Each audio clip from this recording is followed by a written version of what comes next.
Do we think we see the Zed here? Something that's been banned a lot from Zawardo on Popo's pecking order. Left open here. We see the Sejuani being picked up from Menbung. Yeah. Or is it? Because I just heard a ding on the chat. Uh-oh. Yeah, if you want to keep an eye on that, Ornn, not Colette. Sedge. Yep. Okay.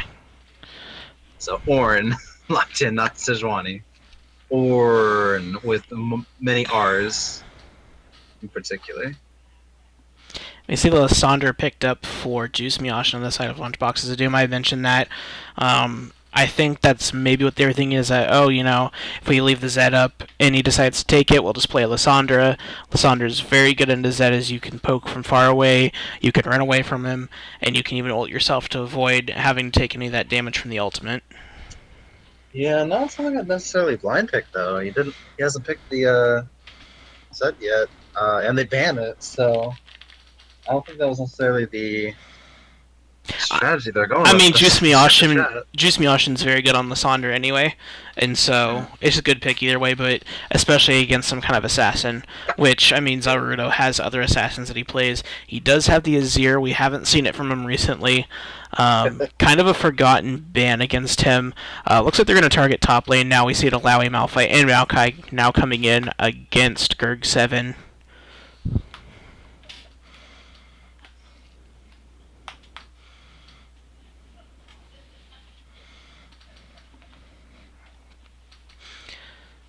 And I don't necessarily understand the Maokai ban now that I think about it, because I've forgotten that Sejuani is actually an Ornn. Ornn does pretty alright in a Maokai. Maokai can get onto people though and can make a wreck of a team fight. This ban, let's see, Fizz. That was a Fizz ban. Fizz ban. Yeah, so trying to whittle down the assassin pool, I believe with the long is something that Zawarudo plays that is still available.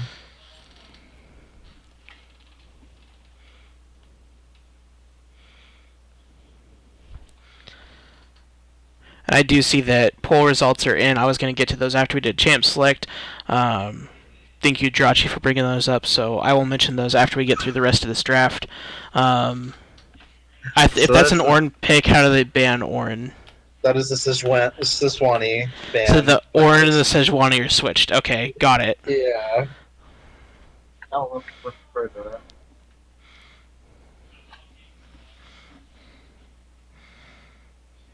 It's like the pros do. You know how they always pick the wrong thing on stage and have to explain it? I mean, almost every time we use pro drafts, this happens, but I mean, it is nice. It is nice for other things. As much as I talk bad about pro drafts, it is nice for having other things available. Camille is picked up here. The Ornn is going top. Camille is jungling. I actually talked to Menbung earlier this week and asked him if Camille jungle was still a thing. I am a Camille player myself, so I just wanted to find that out. I personally don't like her in the jungle, but she is definitely viable and able to be used in the jungle. Yeah, absolutely. The Gangster 3 definitely a big threat, and the Anivia locked in. That's Lysandra. Lysandra lane. Anivia definitely able to push Lysandra in after level 6. Yeah, Dylan, I wondered who made that cute diva graphic that just popped up on my screen talking about my Overwatch match tomorrow night. We do see the Darius being picked up for Gurg 7. Alright. I mean, and there is your champion select. So, Trundle with playing Darius. And we'll get into comps just here in a second. MVP for Game 1 was Menbung with 7 votes. So go ahead and spam that command in chat of !Menbung. Because he indeed was a great jungler, and we want to know how to be exactly like him. So, it's hard to say really where Lunchbox is going to turn an advantage in their favor. I feel like Darius and Ornn are two people I've seen facing each other in top lane recently. So intuitively, I think Ornn's gonna do fine in that lane because Ornn does fine in pretty much every lane.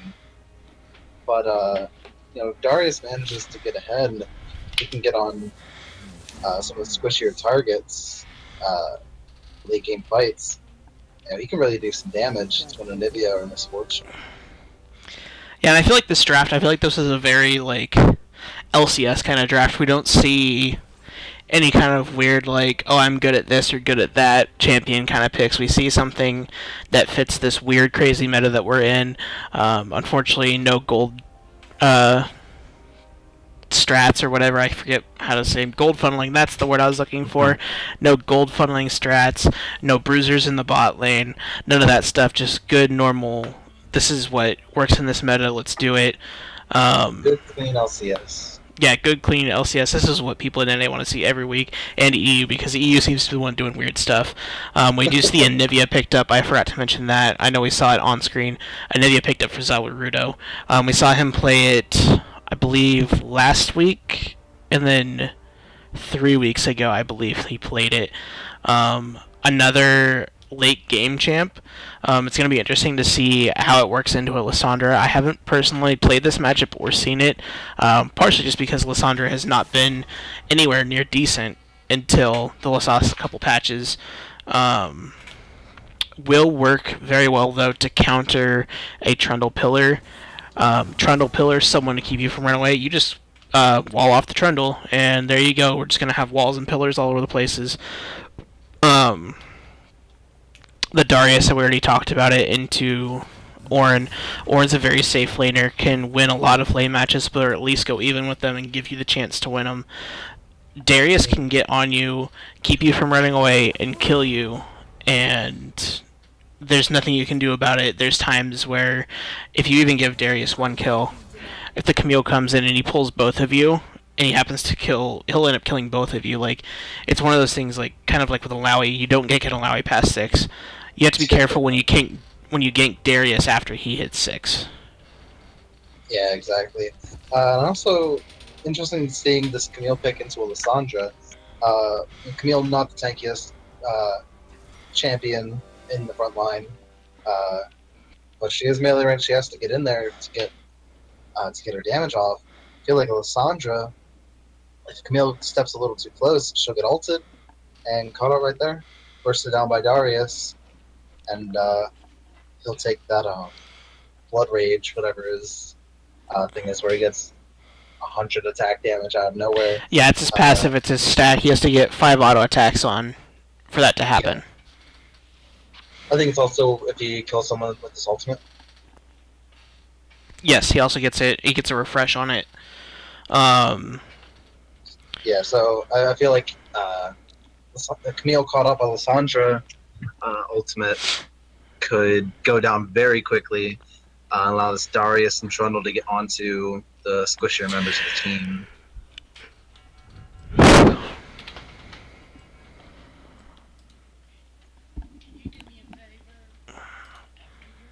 Also, the Xayah Rakan bot lane, definitely very good. Literally built to synergize with each other. It's Misfortune and Braum. I feel like that lane's pretty even. It doesn't particularly go one way or the other. Rakan does bring Knight, which is probably fine, but may want to consider exhaust for Camille, just in case. I think Camille's squishy enough, though, that you'll be able to keep her down. I mean, she does have some regen potential, so you're going to need... The exhaust isn't necessary. It could be a little bit better, but I think Ignite's fine in this in terms of this matchup. Maybe they are counting on Lissandra catching out with the ultimate. She'll die quickly enough that exhaust won't be necessary. Yeah. And I mean, looking at these comps, we talked about how last game we had Lunchboxes of Doom on a team fight comp. They're definitely on a pick comp this time. There is no team fighting about this. They want a Darius to grab someone. They want Trundle to pillar someone. They want Lissandra to stun someone. They want Rakan to just go in and engage someone, run in with the quickness and just pop someone and have them dancing while Xayah throws feathers at them and kills them. We kind of see somewhat of a team fight comp on the side of Popo's pecking order. It is slightly pickish with their Camille jungle. Everything else, though, says team fight. The Ornn with the Call of the Forge God, the Anivia with the ultimate there can just set it on a spade ace and just do all kinds of damage. And of course, the Braum Misfortune combo of Bullet Time and Glacial Fissure.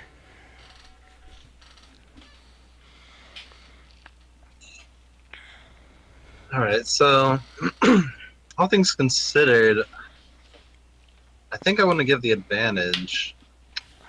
I think I want to give the advantage to Lunchboxes.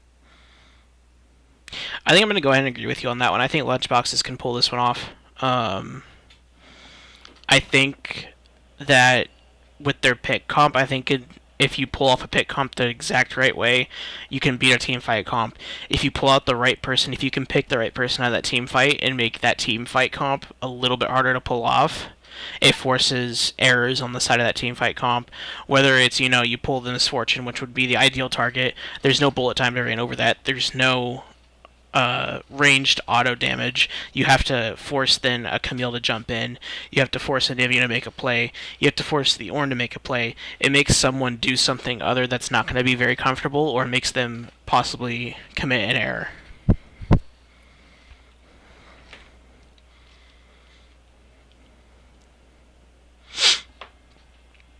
Looks like we are getting into game now. Going back on something that we mentioned in Twitch. We saw the pop-up of my Overwatch stuff on here. I'd like to let everyone know to go ahead and visit our other Find Me Alpha affiliated streams. We have PMA SGN, which streams, I believe, Rocket League and some other things. We occasionally stream on there as well. Also go visit PMA OWL. That is our Overwatch League affiliate for Find Me Alpha. And looks like everything's standard with these keystones. Nothing surprising at all. And before everyone blasts me in chat, yes, I know the overlay is wrong. I am fixing it right now.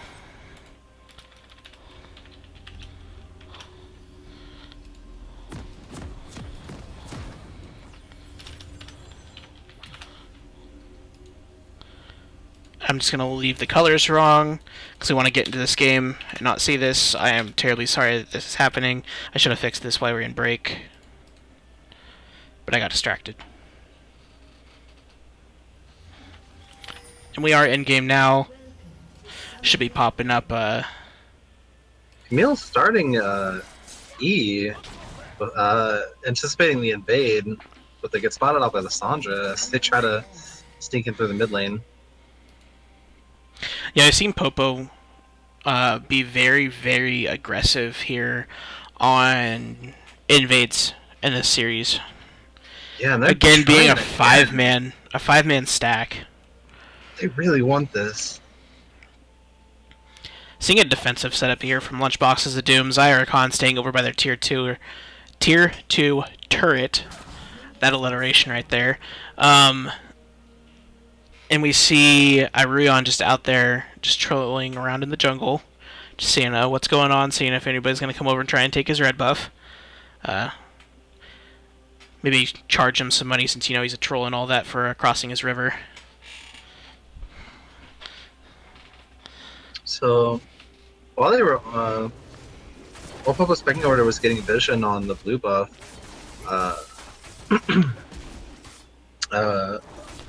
Lunchboxes of Doom did not take the advantage of starting at the enemy blue buff or even getting a ward down on it.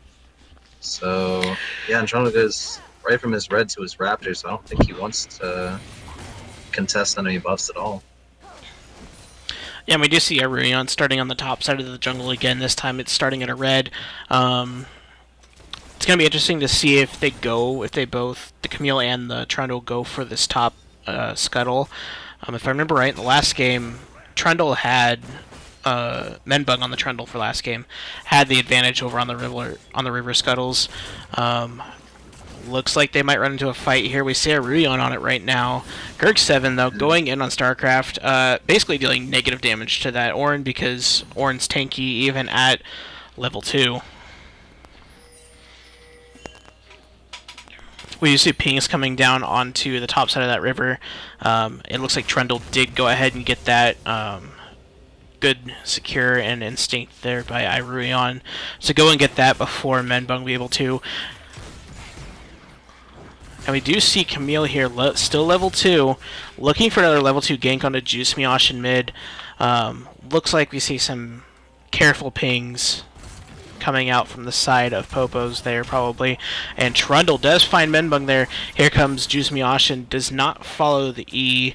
And Camille actually missing the hook shot. And it looks like this will be another scuttle for Iruion. So 2 scuttles right off the bat. Never a bad thing. We do see StarCraft fighting Gerg7 up here. It is getting very low. Very interesting start by Gerg7. Does flash in W's. Don't know what that was for. I understand that he has Corrupting Potion, but I don't think you're going to be doing that much damage to an Ornn this soon, at least. Yeah, interesting to start. Interesting start, Corrupting Potion for the Darius.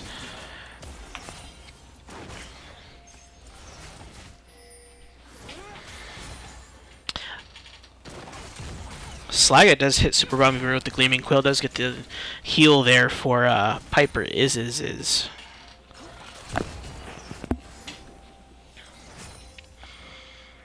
just going to be another one of those bot lanes. Until 6, nothing's really going to happen. We're just going to sit here and trade some blows, maybe get some double ups off of minions and hit Piper Isis or Slaga and deal some major damage.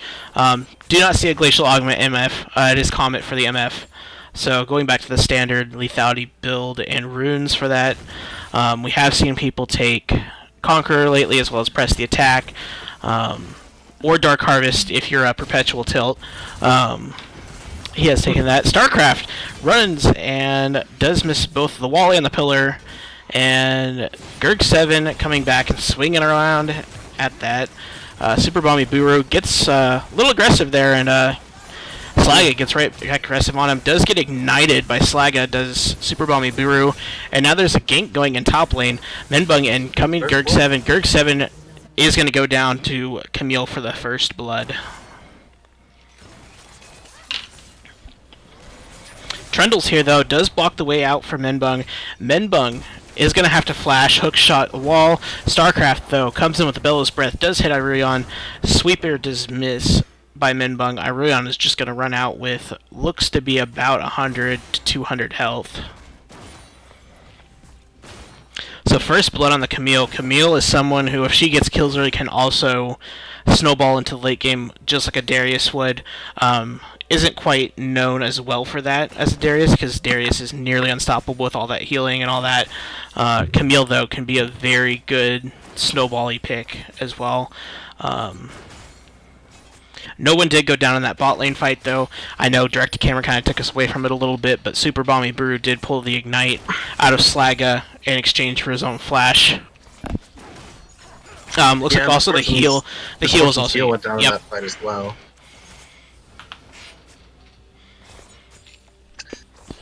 So, first kill onto Camille.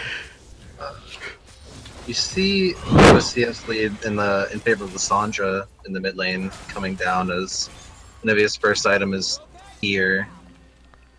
So she's looking to stack that for the late game, mid game. I'm looking for any immediate power.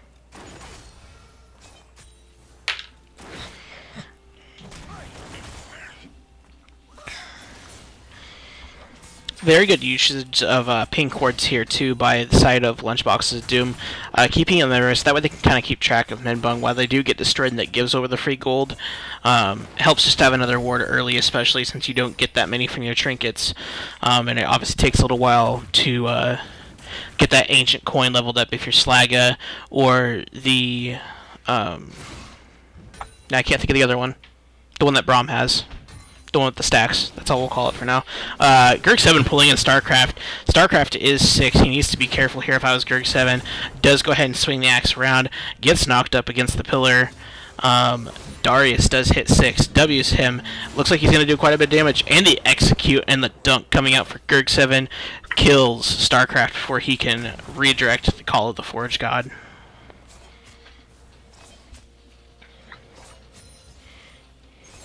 Yeah, excellently played by Darius there. StarCraft is just a little overconfident in his tankiness, and it also helped that Darius got 6 in after the fight was started.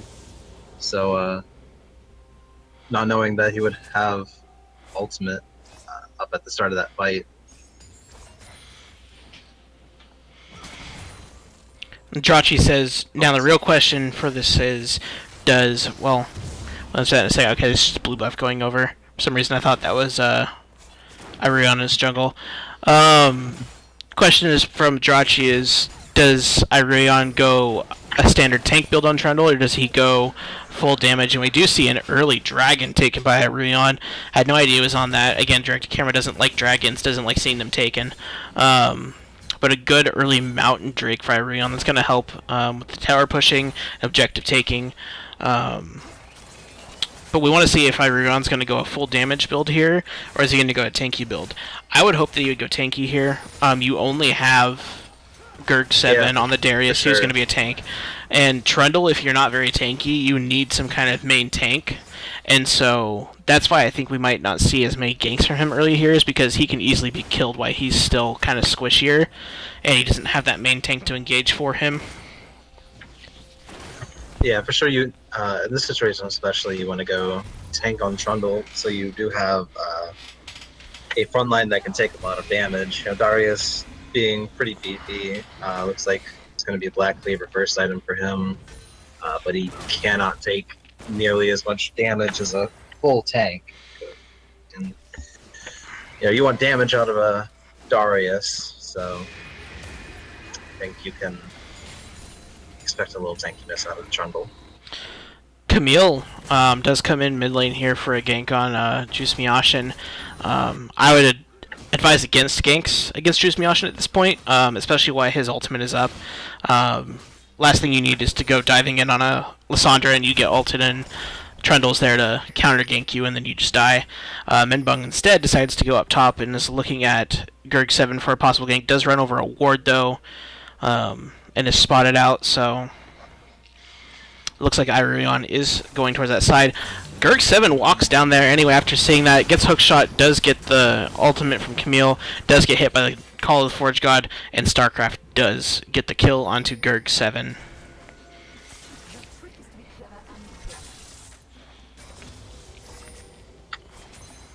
So it'd be interesting to go back and see if Camille was spotted on that ward in that top tri-brush or not, because right when he walked up near it, there's pings going down onto that area where she was at. So if you're Gerg 7 and you saw that, why would you walk down there? If you didn't, I can understand why you're going over there to check to make sure that they're not on Herald, which, speaking of Herald, it looks like Menbung is currently on Herald. Did need to take the fruit there to get some health. We do see a ward coming down onto that Herald pit, so they definitely know they're on it. Here comes Irurion, is going to use the W into that, I believe it's called Domain, Troll's Domain or Frozen Domain, something like that. King's Frozen Domain, that's what it is. I knew it was Domain something. I just thought Troll because he's a troll anyway. King's Dominion, great theme park. But goes in there, scares off Menbung and StarCraft and Zarudo off that Herald. Is warded now. We do see Piper still pushing up. Here comes Menbung into his Raptor camp. Gets surprised by Menbung or by Rion. Rion flashes over and chomps down onto Menbung.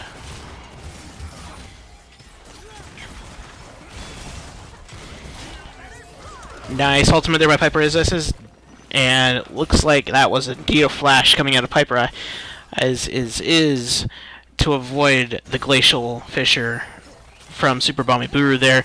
We do now have Juice Miashin down in the bot lane trying to force something under this bot turret. They do need to be careful. We saw them tower dive early in last game. Irion's here as well. This could be a 4-man dive of bot. Indeed it is. There goes the stun onto the Braum. Juice Miashin takes down Jumperman Kurtz.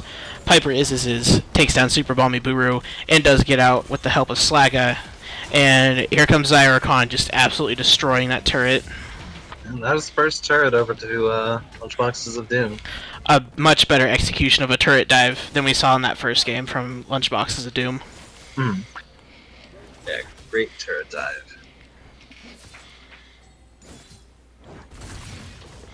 Kirk7 pulling in StarCraft, and I don't know why you'd pull him towards his own pillar, but he does dash away from it, knowing that Kirk7 has the Phage. Does not quite have the Black Cleaver yet, but Phage still does not feel good to play into if you're Ornn playing into a Darius. We do see first item. Why am I spacing on item names? Righteous Glory. We do see a first item, Righteous Glory, on Ornn.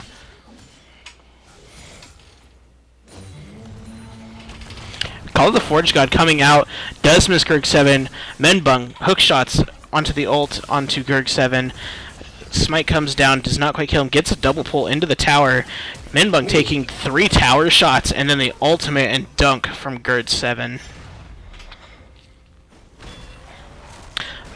And it looks like that rotation from Piper and Slaga was very good coming to that top lane after they know the bot lane turret is going to switch into those lanes, but ends up getting a pick off of it as well.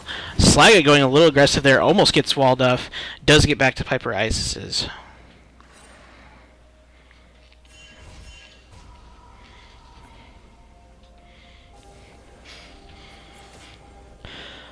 So I know I mentioned in pregame something about ganking at Darius and being careful, because the next thing you know is you take a tower shot and you get it dunked. Yeah. That's what happened.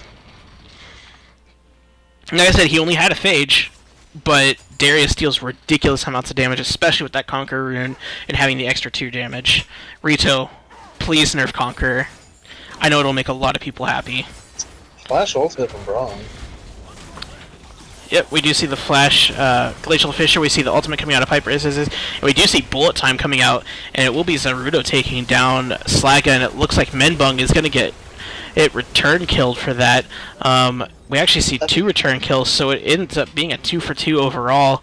The bot lane lover duo going down in Piper and Slaga going down for Jabberman, Kurtz, and Menbung. And now this is going to be a free dragon. I don't want Piper Isis's feather pull at the end of his life there to go unnoticed, because that was really really well played. Locked up 3 members of the enemy team with those feathers. And outside of maybe an Infernal Drake, I'd say an Ocean Drake is probably the second least thing you'd want to see on a Darius. Because he's already got all kinds of healing, and now he's going to have mana regen and more healing. Yeah, one thing Darius lacks is sustain, and that gives it right back to him. See the blue buff going over here to Juice Miashin, good guy at Ruyon, giving over his buffs to his mid laner.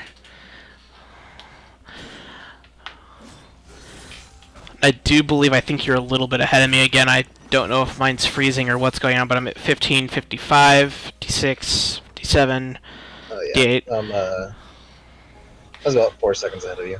Yeah, because you called that Flash Glacial Fissure before I even saw it, and I'm like, wait, what? And then it happened right afterwards. Zaruto getting taken down to about half health from Piper is just throwing out all those feathers and doing Xayah things.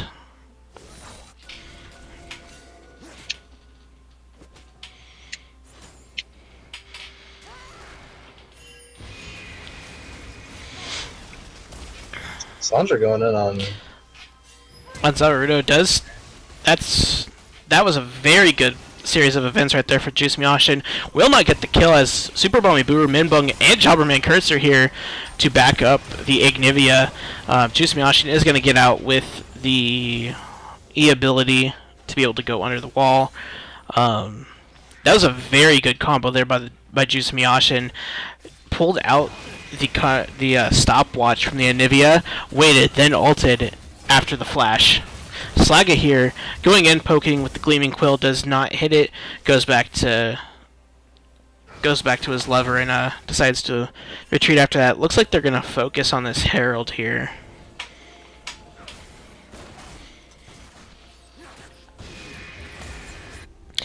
Everyone seems to have turned around and decided now we don't want that Herald. Iruyan now taking his whacks at StarCraft and trying to figure out how tanky this Ornn is, and it turns out very tanky.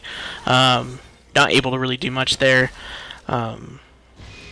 Nice wall there by Zawarudo to block the minion wave, so that way they can't push in and hit that turret any with that wave.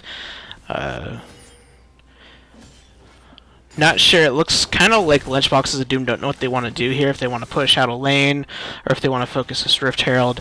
Everyone just kind of shuffling around mid. Now they have a group of about, group of 2 of them going down to the bottom scuttle. Going to take that and then back.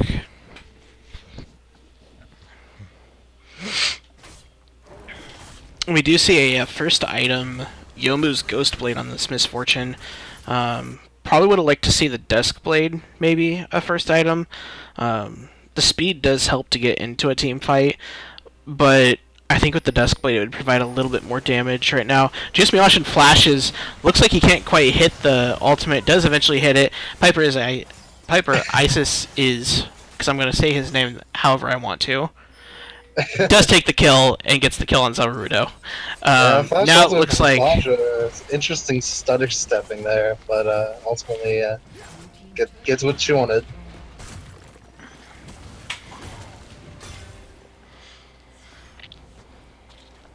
Yeah, and so we do see this, the effect of the pick comp that we were talking about coming in here. Lysandra flashing in, ulting someone, and then Slaga and Piper is coming in and cleaning up that kill. Again, you get CC on someone, you pick that one person, you're taking out from the team fight comp that Popo's picking or wants to be. We do see the Rift Herald here going down on the side of Lunchbox's Doom. It will be Darius who picks that up.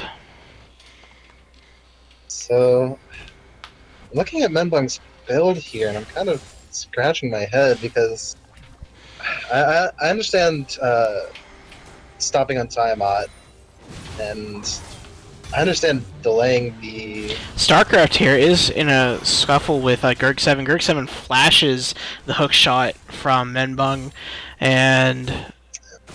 I don't really understand why... Doberman Kurtz here is all by himself. It does get pillared. Does immediately flash. We did see the Eternal Ultimate go down there. Not much of a minion wave here, so they can't push this turret.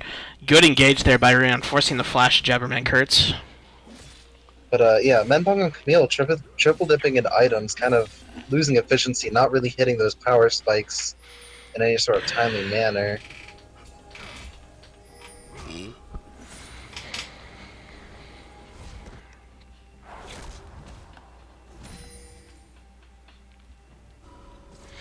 So we do see a Mountain Drake coming up here.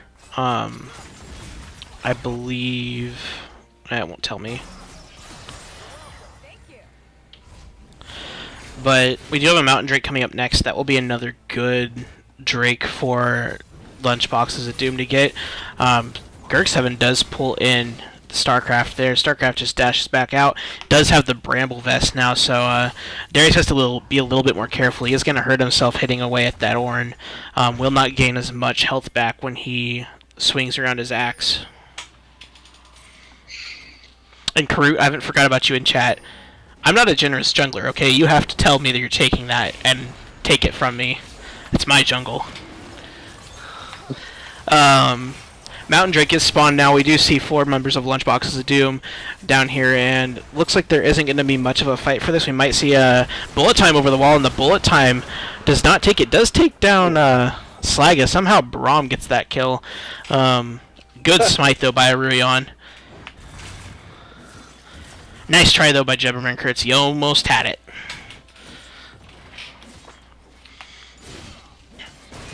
And let me tell you, if you ever get a bullet time steal on a dragon, it feels amazing. Especially if you don't have any vision on it, and you just ult over that wall. It just feels absolutely amazing. Because it's happened to me. That's how I know how it feels. Piper Isis does get does just walk out range of the stun from Zaruto. We do see both the Archangel Staff and Rod of Ages built on the Anivia now, and that is letting Anivia just spam that ultimate ability and just insta-clear waves.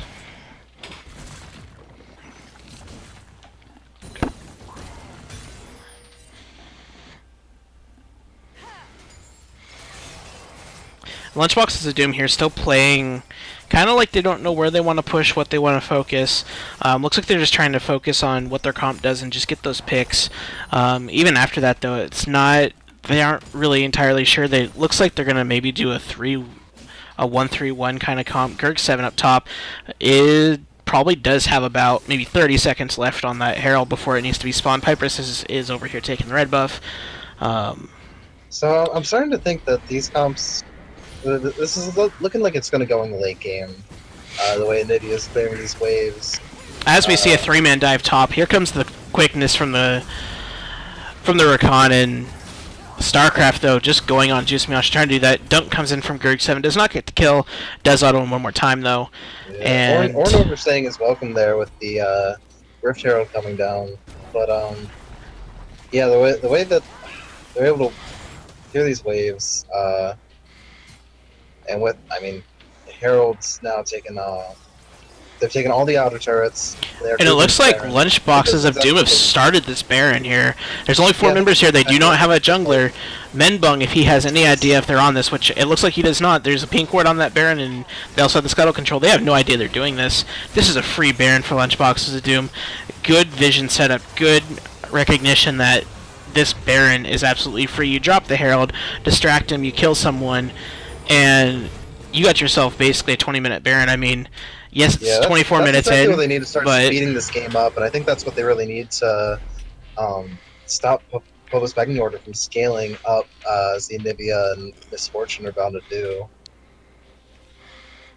The late game Misfortune ultimate, combined with the Ornn and the Braum ultimates, can really devastate the lead that Launchboxes of Doom has started to build up. So I think that Rift Herald play, first of all, was really huge, followed by the Baron. Definitely great rotations there. Yeah, now it looks like that Lunchboxes of Doom with this Baron empowered push is going to have enough power to actually push this into the turrets now. Not having entirely that much range to siege with, because even though you have a Xayah who is ranged, her range is like 500, something like that. It's really, really small. Here comes Call of the Forge God. Is going to go right through the uprights, and it's a good field goal. Here comes all kinds of stuff. Jabberman Kurtz using the bullet time, takes down Slaga. Piper's lives using the ultimate. We also saw a good combo, that Braum Misfortune combo of the Glacial Fissure and the bullet time there. Does only get Slaga, though. Irion down here is just smacking away at this turret. Doesn't care that he's tanking it. Here comes Minbung, does ult onto Irion. Irion immediately ults Super Bummy Buru. Here comes this. Now it becomes a 4v2. They need to get out here. Flashed by Juice Mioshin, and a nice flank by Zaruto. Takes out Trundle, gets that shutdown, and StarCraft gets the shutdown goal to 500. Yeah, unfortunately for Popo, I don't think they can really translate that kill onto the jungler into any objectives. They have to stop pushing bots, head mid to answer that wave that Darius is pushing up. And pretty soon they're probably going to have to answer Baron push top. So, unfortunately, I think that kills the kill. There's no dragon to take, so Baron up. Yeah, not much for Popo's pick. We're going to be taking, it looks like just like that. There's another turret taking top. Didn't quite rotate fast enough to save that one. It is a shutdown, though, onto Irion. 2 games now, I've seen 2 Trundles get very big. Nice wall by Zaruto. Blocks off the engage from Gerg7. Gerg7 does flash the wall, though. Pulls Super Bro, and Buru just jumps away. Says, hi, how you doing? That's nice that you pulled me there. I'm just going to jump away from you.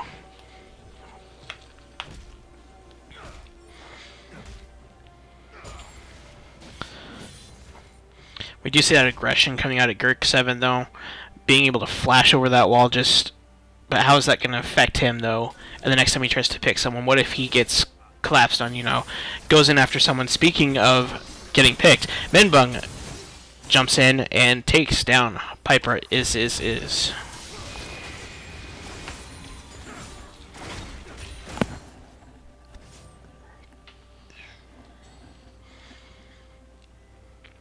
So now that they have the ADC down, I think they might be able to push out and maybe get at least one of these tier 1 turrets.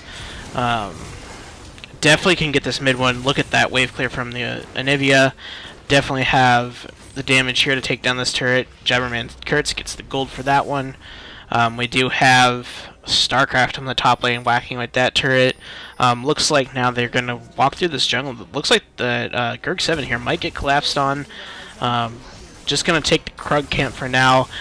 Does get hit by the Winter's Bite. Nice wall by Zarudo. But don't think that Popo was on the same page there. Just let him walk away. Now the re-engage. Nice. Feel sure here as the bullet time does not do enough damage to Aurelion. Super Wami Buru keeps whacking away. Here comes Gurk7, re-engages from the backside. Ultimate onto Minbung. It does get that. Misses the apprehend onto Zarudo. Meanwhile, we have Juice Miyashin pushing down the bot lane against StarCraft. It still does have that Baron buff. Or no, he doesn't. That is the Abyssal Mask. Here comes the Call of the Forge God. Zonia's to miss out on that Call of the Forge God. Walks away from the knockup, and that will be that.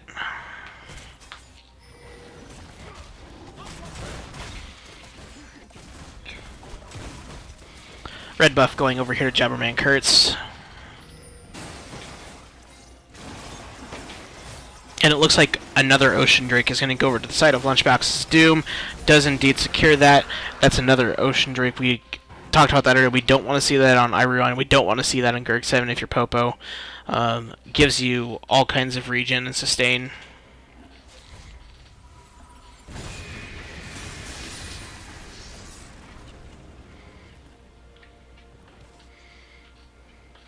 And I believe we may have lost Uramoose here. No, I'm here. Oh, you're just not talking. Okay. Yeah, I just don't have a lot to say. Perfect game on Lissandra. Hasn't died yet. Abyssal Mask, interesting choice, actually. I think she just recently completed. No, that was Orin's Abyssal Mask. But yeah, interesting choice for Lissandra. I know it's something that she builds sometimes, because she does get in that melee range, especially if she goes into a team fight to ult herself. But, yeah, just a defensive pick. I don't know if they really... I think they have enough magic damage to justify with Anivia and whatever small damage Ornn might bring. I wouldn't say that Ornn damage is small, especially with the Bella's Breath, because even when you get put into the brittle state, when you hit them, that's magic damage. So, I mean, it helps against the Ornn, but I don't think there's going to be many times where Lissandra is facing against Ornn. We saw it, obviously, in that last fight down bot lane. But I think it was mainly just to face... I think it was mainly for a lane item. So it was something... I don't know when she finished it. If I was Lissandra, I would probably build that item first if I was going to build it. But it's definitely a good item to build against another AP laner, especially when you're someone who wants to go in, you're someone who wants to get close, where you just want to make sure that damage you're putting out is high enough and that you're protected from the magic damage. Lunchboxes of Doom goes straight onto the Baron again. They are absolutely just destroying this. They have all 5 members there. They have a Zyricon, they have the Darius, they have Aurelion, and it is going to be another Baron for Lunchboxes of Doom.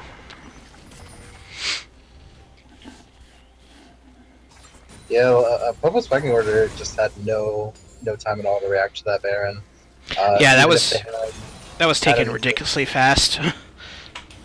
Even if they had any clue that they were taking it, yeah, they were all in the bottom half of the map, running up, just not even fast enough. So that's probably going to mean the base cracked open, and most likely they'll be able to take a few members. Here comes Minbang, hook shotting onto Juice Miyashin. Juice Miyashin is going to ult Minbang. Here comes the quickness bullet time goes in and hits everyone, but the quickness does hit Jabberman Kurtz, does hit Braum. It comes down, and that's going to be a double kill for Piper. Isis says that's going to actually be a triple kill for Piper. Is this the Penta? Is it? That was excellent. I want to say that was excellently played by Rakan there. That was a really good wall by Zarudo to keep Piper Isis off the other two. Yeah, Rakan flashing on top of Misfortune after following up the Sandra with his ultimate to stop the bullet time from killing the bulk of Lunchboxes of Doom's team. Yeah, and you've got two waves here. This is probably going to be game here. Flash, Apprehend by Gerg7, and Anivia is just absolutely destroyed. And that will be the second game going to Lunchboxes of Doom.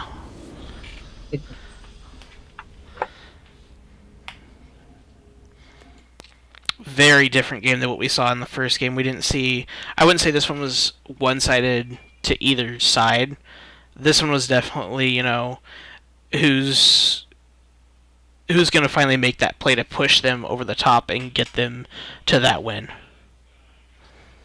And I think we saw it on the side of Lunchboxes of Doom there. We saw them be able to grab the two Barons. We saw them grab one at 24 minutes. We saw the last one taking it 30 minutes, and they took that second one just so quick, it didn't even give Popo's Pecking Order a chance to even contest. And they executed their comp very well. They executed tower dives a lot better than they did in that first game. They made the improvements in their draft where they needed to, and they got themselves into a position where they can win from the draft if they execute properly. They executed their comp, and it was just a well-played game all around, including Popo's Pecking Order. They did what they needed to. We're trying to let Zarudo scale. They were trying to play so that they didn't get picked, and then they had Minbung diving on targets and taking out who they could. But very good series between Lunchboxes of Doom and Popo's Pecking Order. Yeah, so what are you thinking for MVP that game?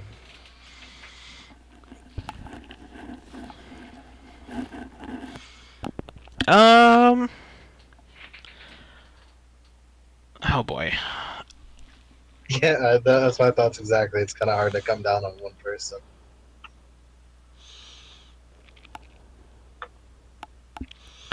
Like, I want to give it to Piper. We did see him pick up the triple kill there at the end of the game. And he had some very good roams onto the mid lane. We saw that was being called by Karut, an alley-oop in the top lane to assist Gerg7 in getting that kill on the Minbung after he dove in the top side. I mean, you could give it to Slaga. He had lots of great engages. He had that flash quickness onto the Misfortune. We had a Ruyon all over the place, making Minbung's life trying to jungle and trying to take, especially the Scuttles, just a living hell. Juice Myoshin did what he needed to do. He picked the right people. He ulted the right people. He didn't die. He set up the picks for the rest of the team. I think with all that being said, I think I would actually probably give it to Slaga. I know Piper is probably raging in chat right this second because I just said that.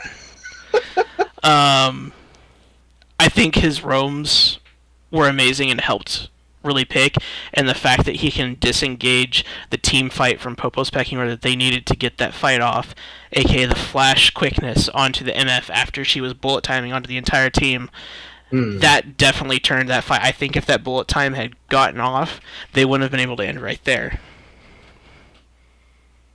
Yeah. Piper says no, he totes deserve it. Piper proving me wrong again.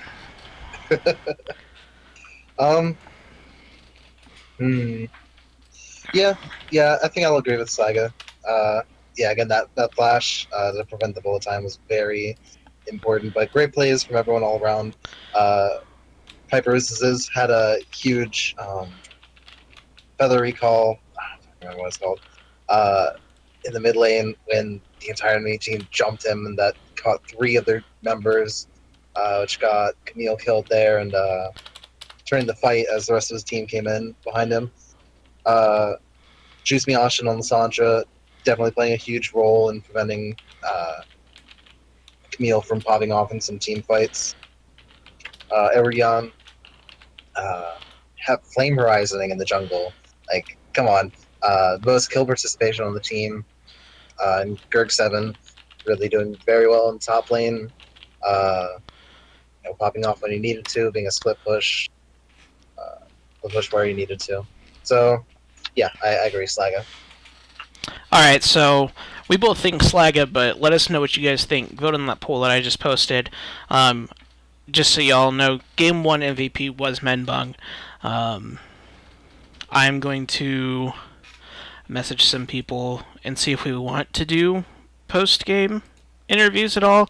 I know it is 1 a.m. over on the East Coast, so if people end up wanting to go to sleep, we can do that instead. It's just the captains anyway. Who wants It'll to be captains and MVPs, I mean. The captains were the MVPs. Pretty sure Slaga's the captain, right? Well, if Slaga gets it.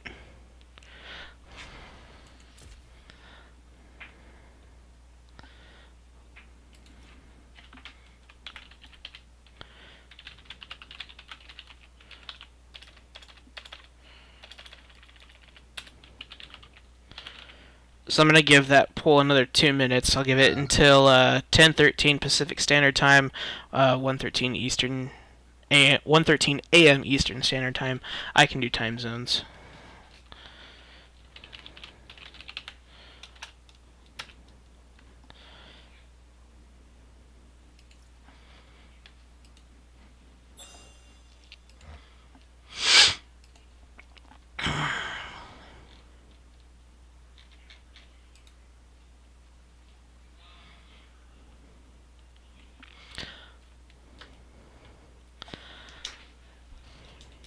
And so, looking at these match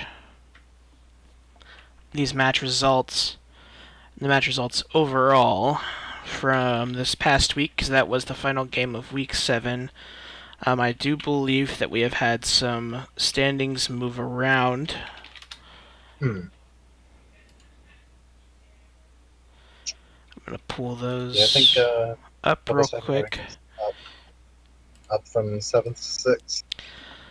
So I have it up on stream here. Looks like now, and Rich has been in here and has done all these stats for us. Yeah, it looks like some reassembling or reordering of the standings have been done. It looks like now our first place team still is Codename Carries Next Door with a game win-loss record of 13-1. Long Anime Schlongs, after their 2-0 earlier tonight, does go into sole possession of second place. RIP News Team Assemble is now in sole possession of third place. Power Bottom Boys does move down after the from the 0-2 into fourth place. They are here. Still in fifth place, no longer in a tie for it. Popo's pecking order after the 1-1 is now in sixth place, and Ocean's E-Girls also in that tie for sixth. Lunchboxes of Doom, Double Penetration, Send Nudes is your last three of that. The only team to have clinched playoffs and a first round bye is Codename Carries Next Door. We do have Send Nudes down there out of the playoffs currently. Top 6 will be into the playoffs. So right now, as it stands, Ocean's E-Girls and Popo's pecking order would have to play a tiebreaker game unless we decide that it's their season series record that happens, which if we go down here... It's 1-1. Oh, hi Sean. It's 1-1. So it would still be a tiebreaker. I see that everyone is in here for interviews. As the way it works with Power Bottom Boys, they are here in Popo's pecking order, all being the exact same record. Three-way tie is determined by the record between all of them. There is the 2-0 that Power Bottom Boys have over They Are Here, and then a 1-1 versus us, so their overall record is 3-1. Then They Are Here would be second because they have a 2-0 over us, but a 0-2, so that's 2-2. And then Popo's pecking order has a 1-3 record versus them with a 0-2 versus They Are Here and a 1-1. So that's why they are ranked in that order, just for everybody who is one. Yeah, so there's our standings and stats update after this week 7. We are now joined by Menbung, Piper, and Slaga. GG's tonight, boys, on the 1-1 for both your teams. Thoughts from each side after this series? Ben Bung, you first. I think we played game 1 really well, and I think game 2 was really bad on my part in drafting and in terms of execution. Getting first blood is nice for stats, but getting the W is more important. Really bad draft by me in game 2 and execution. All right, Piper and Grant.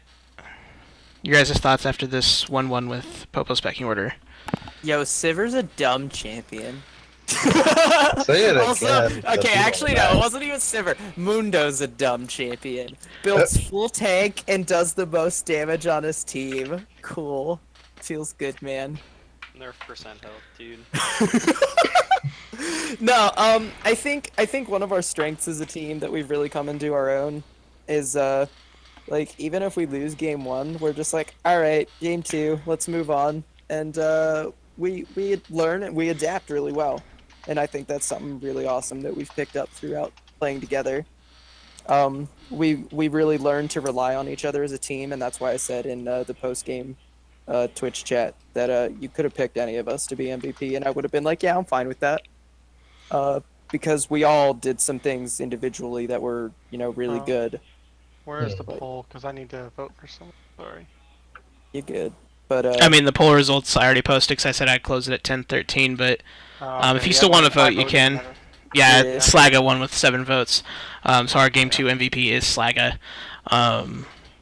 So going back to game 1, looking at the draft, Menbung, why did you ban Sejuani if you're gonna play Trundle? We didn't know we were gonna play Trundle.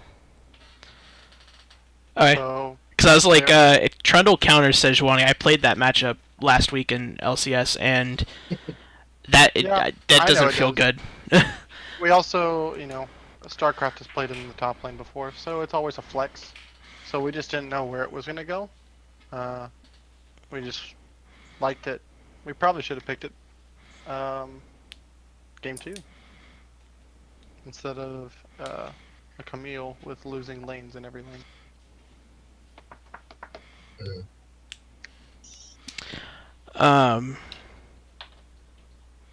What was the goal for you guys on the side of Lunchboxes to do in the first game? Was it completely just a team fight, or was it to kind of turn that team fight comp into sort of a pick comp with Aruyan coming in with bandage tosses and all that? Because it looked like you guys were kind of split on the decisions if you're just going to go full team fight and not really try and make those small picks, or yeah.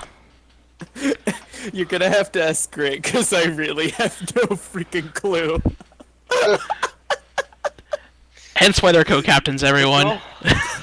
The goal of the comp was to team fight, but it just never seemed to work out. Because we had some team fights that went better than others because we were able to keep Piper alive, and also the camp onto Evan really just shut him down. And then it's like when that happened, it's just like things kind of spiraled out of control, and we just went like down a dark hole that it was hard. It was hard for us to come back from. But I think we had some bright spots in that game. There were definitely a lot of questionable things that happened, but overall, I think everybody on our team is just kind of we're learning and we're very adaptive. So it's like when we lose with one strategy, like this is something that we've done before, where we have hey, let's make a big death ball comp and just team fight. That wasn't working for us today. Okay, move forward. What's our next comp that we can play and we know how to do? Did that work for us? Cool. So I think one thing that's really important for our team is our ability to be able to put us each onto something different. Like, I can play things from... I would consider myself like the Phil in our team, because whatever my team needs, like I have a Lux game, I have a Taric game, and I have a Rakan game. So I'm playing shielding supports, damage supports, and engage supports. It's just like whatever we need, I'll play whatever we want from Piper. If that's a like super hyper carry or more utility, whatever. It's like we have all the options. Sebastian's on his tanks, and Sebastian can play tanks, and he plays Alawi. So it's like we have multiple threats in each of our lanes. That just creates a lot of like team diversity for us, and we can just build around that. So talking about that and kind of moving towards game two, did you guys think about, hey, this team fight comp didn't really work for us. We want to go for a pick comp, or we want to go for this comp or that comp, and how did you guys integrate that into your draft for game two? I think what we did was Piper kind of made the first call, and he was like, I think we should put Grant on a engage support, and I was like, I'm okay with that because I love engage supports. And then we just kind of like built a team comp around that because Zyrakan is really strong, or it's decently strong and viable now for us to play. And then I really like Evan on his Lissandra because he played out of his mind this game. Mm-hmm. Yeah, he was the one that made the call on the bot lane tower dive. Like, he's like, hey, I'm coming. We're going to kill these guys. And I'm like, okay. And then Elliot was magically there too, and I'm like, okay. Yeah, Elliot just sometimes shows up bot lane. I'm like, oh, hey. Hey, look, you happen to be here. You might as well join in on this. How'd you get back there? Yeah, I mean, you guys seem to have pulled that pick comp off to perfection. Like, picked the right people, and like you had roams from you, Grant, going up with Rakan and helping gank on mid lane quite a few times. We saw it in the top lane when Minbung had dove in and they kept chasing Sebastian under that turret, and you guys happened to be up there when you were trying to switch between top and bot. Going into that, looking at your draft from going from the first game to the second game, Minbung, did you guys try and do the same thing? Did you say, okay, this comp worked, we want to try it again, but then you saw that they had banned Sivir? So what was your thought when you saw that? We thought for sure there was at least gonna be the Sivir ban. At least that. We didn't know the Mundo was gonna get banned. Okay, that also makes sense. Some respect given to our boy, Dustin up in the top lane for making tanks nice and fun and balanced. In terms of like what we were going for, I think it's just my fault on the choice of Camille, and I think also while Anivia really good at it, I don't think it really worked in terms of what we do as a team comp. So I had an idea, and I also kind of regret asking for pro draft because while I want all of us to go towards it, I am horrible at it. Nice set Tony, by the way. Yeah, well, yeah, that's why I banned Dorn. Doesn't play by the draft. Yeah, exactly. No, but in terms of like what we were wanting to go for something strong and really good, but I kind of shied away from that when I just messed up in the draft and everything. I need to get better about that. I mean, the whole team knows, but I kind of solely put this loss on me. It was a bad draft with a bad jungle pick for the draft.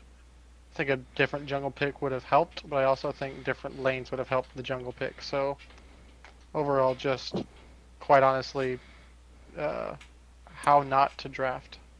And I think it's poetic that it came against Box when I was the one flaming the drafts earlier on in the year. XD. Yeah, I mean, everyone has games where they have bad drafts, or they just space on something. They don't think about what they're picking, or what I think I saw, at least for Popo, is like, I thought you guys wanted to do one thing, and then the jungle pick was the one thing that was different. Like, I feel like with the Anivia, I think it worked well. He had a lot of great walls. Like, everyone played well on their individual champ. I just don't think it worked well as a comp, which you already said that I think it would have been better with a different jungler. But you guys definitely still played well in that second game. We had our Yeah, moments, but it was only because I feel like the enemy team gave us the opportunity, so we had to take it. Because if we didn't, it would have just been a slow burn instead of what ended up being a 2 games where one team on red side has a lead, and then a team fight breaks out, and then they just kill the base. yeah. Well, Reese, do you have any questions for any of the MVPs or captains that are here? I got nothing. And I didn't get anything from chat, so I think with that, we're going to go ahead and wrap this up. It was a 1-1, Popo taking one game, Box taking one game. I believe nothing has been scheduled for next week yet, so just stay tuned. Donate if you feel so inclined to donate to our prize pool. Also check out other Find Me Alpha affiliated streams, PMA SGN and PMA OWL. Everyone have a good night. It's a bison, and you're a moose.